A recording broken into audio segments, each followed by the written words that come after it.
بەڵام ئاگاتان لێی بێ نەکە دوعا بە ئاراستەی هەڵە بکەن. ئەی چۆن باوەجان شتێکمان هەیە پێوتێ نیران سەدیقە، شتێکمان هەیە کە تو ئاوای ساکەنا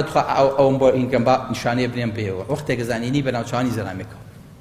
ئێتابان غەڵەتە کرد. ئەمە هەیە لە کوردەواریە هەیە عادی نمونم بنێ ئەی دەسێ بشکێ ئەی خوا بێ کوژ ئەی ئەمرە کورد بێ یەخوا جان دەم خۆش جوابێنی انشاءالله. بەڵێ بەڵێ پیاوی چاوەڕوو مەکەنە من ئاوە بەڵێ جان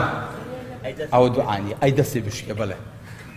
کورە پێم بەڵێن دوایین پێتان ئەڵێمەوە با دوعاکان نمونە نمونەی جوانم بنێ لە کوردەواریە ئەم دوعا ناشرینانە هەیە وەنیە جان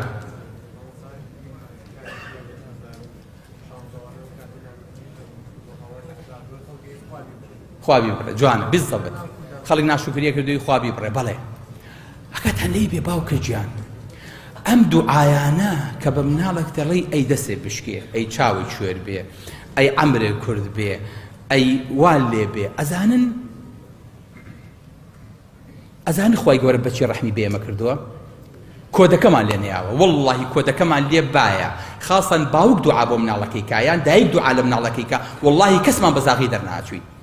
بەس هاوتمان کۆدی هەیە صلی الله علیه وسلم بێ بڵێیت سوپاسی خوای لەسەرکی ئەو کۆدەمان لێ نەیاوە پاسوەردەکە نەکراوەتەوە ئەگینا کەس بەزاغی دەرناچوو. جارێکیان پێغەمبەری خوا صلی الله علیه وسلم ئەسیرێک هێنێتە ماڵەوە ئەڵێ عایشە چاوی لەم ئەسیرە بێڕانەکە دیلێکیان گرتووە لە شەڕا و ئێستاکەنە دیلەکەی ناوەتە ماڵەوە. شتی وا هەیە؟ شتی وا هەیە تۆ دیل بەریتە ماڵەوە؟ بەڵێ کاتی خۆی پێغەمبەری خوا صلی الله علیه وسلم کە دیلی گرتووە یان بدوێتێ مزگەوت یان داوێتی بە ماڵی سەحابەکان بۆ ئەوەی کابرا خۆڕەوشتی ئیسلامی و موسڵمانانەی دەوروبەرەکەی ببینێ بەهۆی ئەوە موسڵمان بێ وەکو سەمامەی کوڕی ئوسال لە ناو مزگەوتا پێغەمبەری خوا دای نابوو موسڵمانانێ بینی و دیلیش بوو. ويطعمون الطعام على حبه مسكينا ويتيما واسيرا دیلەکان لە ناو ماڵەکانە بوون هەندێک جار دیلەکان بەرماڵی پێغەمبەری خوا شەکەوتن صلی الله علیه وسلم. پێغەمبەری خوا دیلێکە باتەوە لە عایشە ئاگا لەم دیلە بێ پێغەمبەری خوایەتەوە صلی الله علیه وسلم فەرمێ عایشە کوا دیلەکە ئەڵێ وەڵڵاهی پێغەمبەری خوا کۆمەڵی ئافرەت هاتن بۆ خوای مەشغوڵ بووین بە قسەوە وەڵڵاهی ڕای کرد ماشەڵڵا ئافرەتیش مەشغوڵ بێ بە قسەوە ئیتر بەڵام دایکە عایشەمان حتمەن مەشغوڵی قسەی دنیایی نەبووە ئیلا دەرزی پێوتون ئیلا شتێکی لە قیامەت بۆ باس کردوون ئیلا فێری شتێکی بە سوودی کردوون. فەرمێ کۆمەڵی ئافرەت ها پێغەمبەری خوا صلی الله علیه وسلم فەرمێ مالەکی قطع الله يدك خوا دەسێ ببڕێ چۆن شتی واو کردووە. فەرمێ پێغەمبەری خوا چووە دەرەوە وتی کاکە ئەو دیلە ڕای کردووە بیدۆزنەوە لە وەختێکیان زانی دیلەکەیان گرت و سەحابەکان هێنایانەوە. پێغەمبەری خوا صلی الله علیه وسلم کێتە ژوورەوە فەرمێ عایشە ئاواسی دەسێ کرد.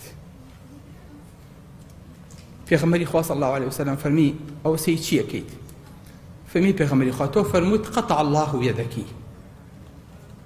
فانظر أي اليدين تقطع سيركم زانم كام دسم أبري يعني أهو نسي قيب دعاكي بيغمبري خواها بو صلى الله عليه وسلم سور أيزاني أم دسياني بيكي أم ببري لبرو دسي لا خوش يزبو هر آوا سيدي كرد بزاني سكي دسي كاني ليه بيتوا بيغمبري خوا صلى الله مالكي هل جننتي شيد بويت كسي برس كردو جا سباسي خواي كرد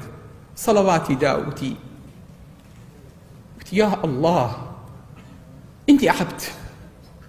وأغضب كما يغضب العبد اللهم من كان مؤمنا أو مؤمنة فدعوت عليه فاجعله له زكاة وطهورا من خواهي قول من بندم إنسانم تورا أبا مكو شون إنسان تورا أبي خوايا هر مسلمانك هر آفرتك مسلمان دعام لي كرت خی گەورە بوویکی بە کەفارەت و بەرزبوونەوە و پابوونەوە لە تاوانەکانی دوعاکەم نەگریت فەرمی ئەی عائیشە تۆ نازانی من لەگەڵ خی گەورە شەرتم کردووە شەرت دوعای من بۆ هەر هیچ مسلمانی قبول نەکا و بەعەکسەوە بۆی گێڕێ بە خێر و بە چاکە